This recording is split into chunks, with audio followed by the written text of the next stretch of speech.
Good morning, students. You all remember, I hope, that we are discussing nucleus. We have discussed the composition of the nucleus, size and nuclear density. Nuclear size, nuclear density, these are the things we have discussed already.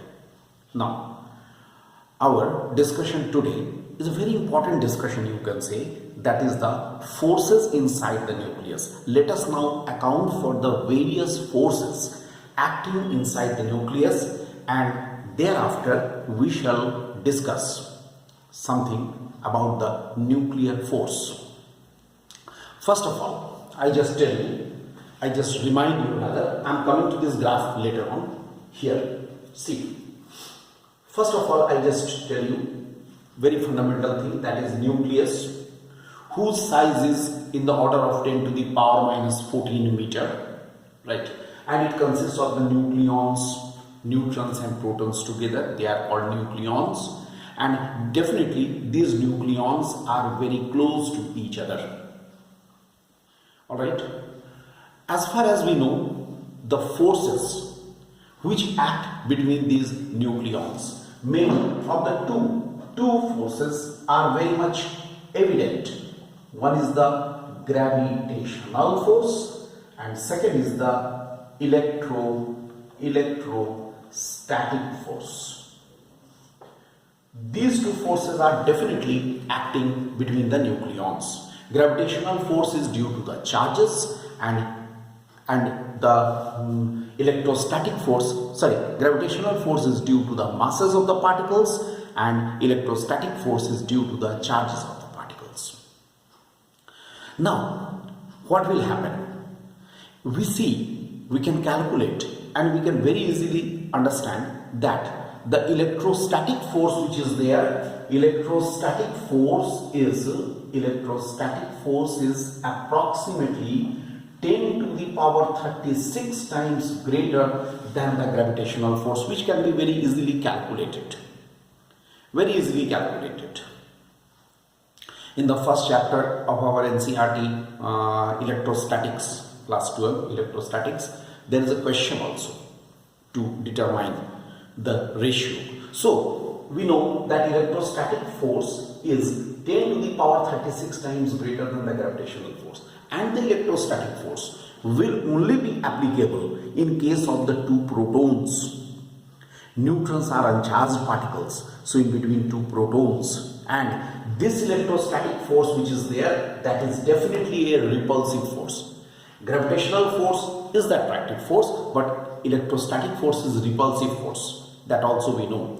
Electrostatic force is a repulsive force. Moreover, it is 10 to the power 36 times greater than the gravitational force. Then all the nucleons should be apart from each other. They should go apart from each other, but it does not happen. They do not go apart from each other, but we have seen also in our last discussion, we have seen that they are bound together, right?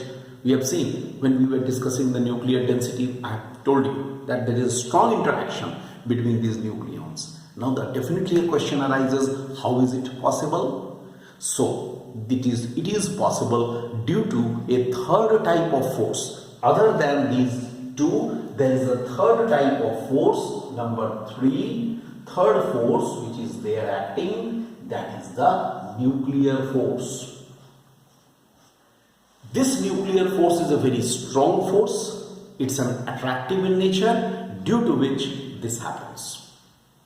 So, nuclear force is the most important force, very important force acting within the nucleus, inside the nucleus, and among these nucleons, in between the nucleons, and due to which all the nucleons are held together with a very strong force. They are held together. So we are now going to discuss today.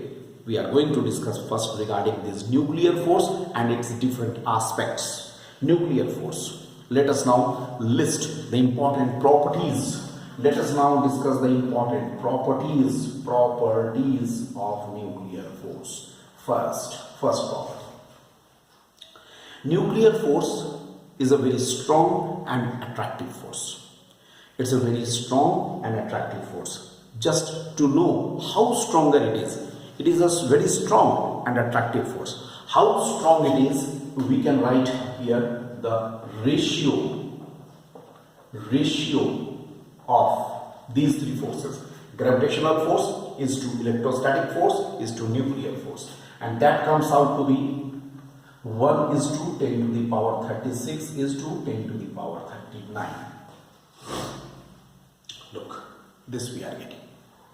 So 10 to the power 39 times greater approximately. In some books they write 10 to the power 38, some 10 to the power 39. So they approximately 10 to the power 39 times greater than the gravitational force, 10 cube times greater than the electrostatic force, and it is a strong attractive force. Number two. Second point. It is a very short range force. Short range. What is the meaning of the short range force? It is a very short range force, means it is active up to a very short distance, very small distance. It is a short range force. Okay. Then next point. It is a number 3. It is a charge. It is a charge independent force. Independent. It is the charge independent force. Means, what is the meaning of the charge independent force? Charge independent force means whether it is the neutron or it is the proton or it is the neutron. There may be the interaction between all these possible particles. In case of all, nuclear force remains the same.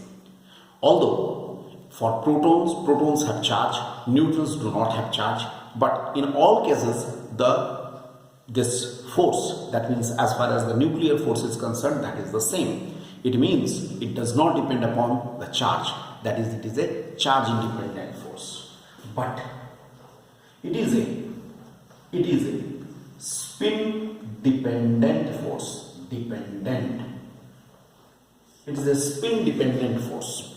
That means, particles, these particles, nucleons which are there in chemistry, from your knowledge in chemistry, you must be knowing that these nucleons which are inside the nucleus, they are not at rest, but they are spinning about their own axis. Plus minus half is the spin, Plus minus half is the spin. So, nuclear force depends upon their spins. If the two particles have the parallel spins, in this context I tell you, if the two particles,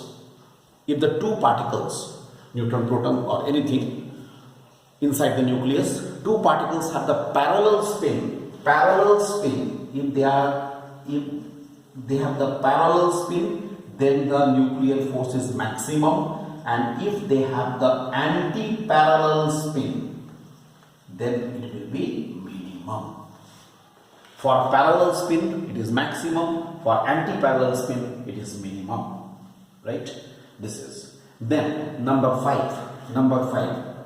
Fifth number. That is, it is a non-central force. Sixth, it is a non-conservative force. I hope all of you know the meaning of these two forces. These two forces we have already discussed in our class 11 syllabus. So, non-central force, non-conservative force. Okay? Then, number 6. It does not follow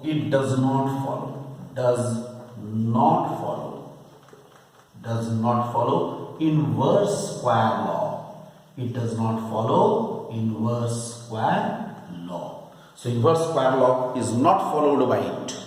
So it does not follow inverse square law. Then number 7.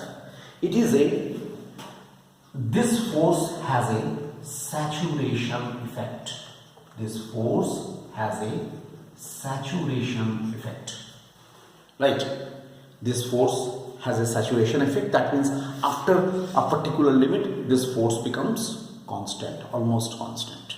So it has a saturation effect, and this force, eighth number, this force is an exchange force also. Actually, due to this force, the exchange particles nature takes place. That is, it is called the exchange force. We are not going in detail on that.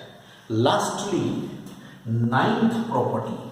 This is the last one. For that, I am taking this graph. Very important graph for the examination point of view. So many times it has been asked in the examination.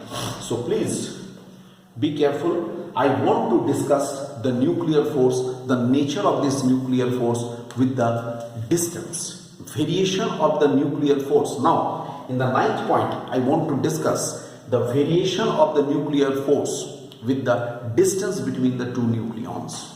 Right. So, I have drawn here a nuclear force, or you can say potential energy here.